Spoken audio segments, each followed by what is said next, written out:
नमस्कार, आप देख रहे हैं डीडी टुडे न्यूज। इस वक्त की बड़ी खबर, डिप्टी सीएम ब्रजेश पाठक का कार्यकर्ताओं ने किया भव्य स्वागत। इसके बाद जिला मेमोरियल चिकित्सालय बलरामपुर व बलरामपुर शहर से सटे गांव कलवारी के सामुदायिक स्वास्थ्य केंद्र और आंगनबाड़ी केंद्र का भी निरीक्षण किया गया।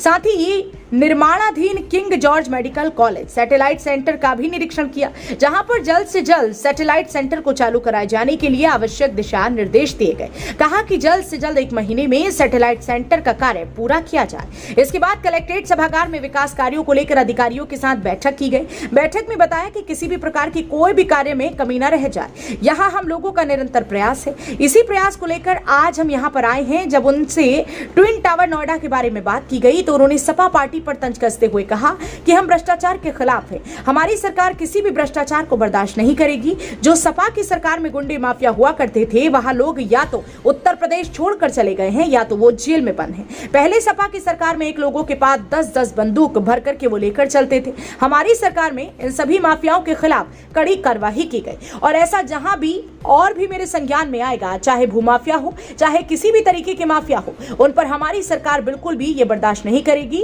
उन्होंने कहा, हमारी मां बहनें सपा की सरकार में सुरक्षित नहीं रह पाती थी, अब पूर्ण रूप से सुरक्षित हैं। साथ ही मैं सड़क पर हो रहे हादसे को लेकर के कहा कि हम लोग अभी सड़क सुरक्षा बनाए हैं। इसमें लोगों को वाहन चलाते समय सचेत रखने के लिए जागरूक किया गया है। बलरामपुर से शिवांशु शुक्ला की रिपोर्ट। भ्रष्टाचार और अपराध पर हमारी सरकार प्रारंभ काल से ही जीरो टॉलरेंस की नीति अपना रही है।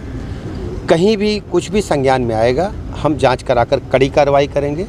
ऐसे लोगों को बिल्कुल नहीं बख्शेंगे।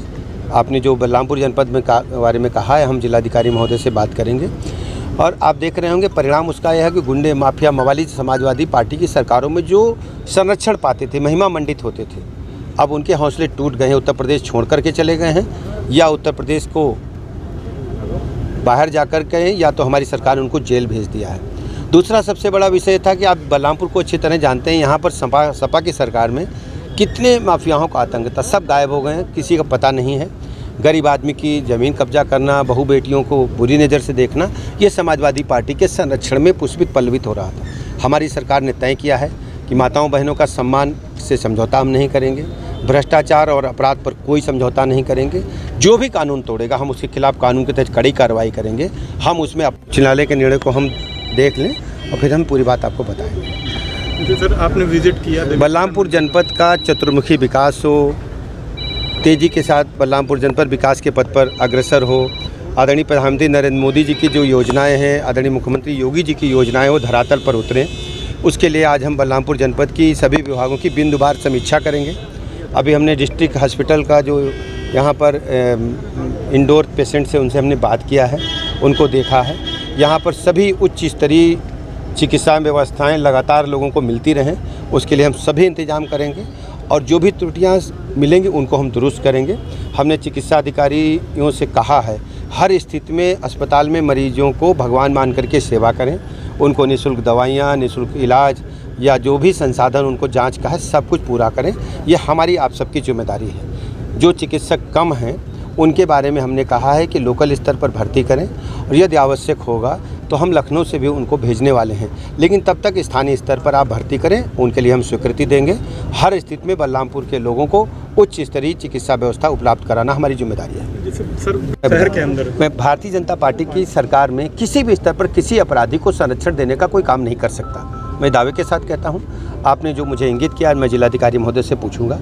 हमारी सरकार माफियाओं के विरुद्ध, भूमाफियाओं के विरुद्ध और जो जिस प्रकार के माफिया थे, तरह तरह के माफिया, पहले टेंडर माफिया, ठेका माफिया, बंदूक माफिया, 10-10 बंदूकें भरकर इसी बलरामपुर में लोग चलते थे, आज कोई दिख नहीं रहा है। केवल आदरणीय मुख्यमंत्री योगी आदित्यनाथ जी पूरे प्रदेश में कानून का राज चाहते हैं।